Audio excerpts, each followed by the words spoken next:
Western Visayas Transport Cooperative plano nga magpetisyon sa LTFRB. 6 pesos nga saka sa plete sa traditional jeepneys ginaduso sa mga driver kasunod sang epekto sang tuman kataas nga presyo sang gatong. Ining gitutukan ni Zen Kilantang.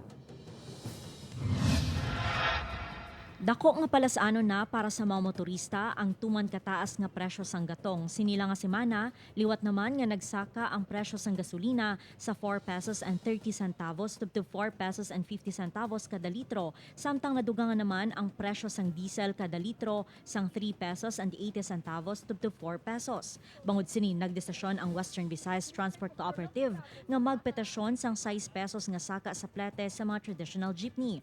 Madumduman nga una na nga ginduso sang grupo ang 2 pesos and 50 centavos nga dugang sa plete bangod sang sunod-sunod nga saka sa presyo sang fuel products. Apang ini ang wala madayon matapos nga naghatag sang fuel subsidy ang gobyerno. Ang target namon sinamuning 6 pesos no ang pasaka aton nga aton minimum magadalagan sang 15 pesos no ang aton minimum no. Kay ang sakuna ginamon dito is 250 lang. No ang ginpay naton dito daw hindi ito kuno sunod sa driver daw hindi ko sila hindi amo man gyapon no. Suno sa WVTC, nagareklamo na ang mga driver bangod hindi na mag-igo ang ilakita sa galastuhon sa ilabalay.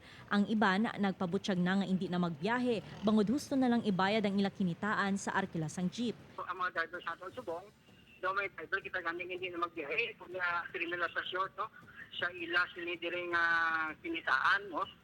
Kung hindi sila makabuhin sa ilang diesel inabuhin na ilang taon ng ilang arkila no. Kasi bayan expectan din masaka naman ini.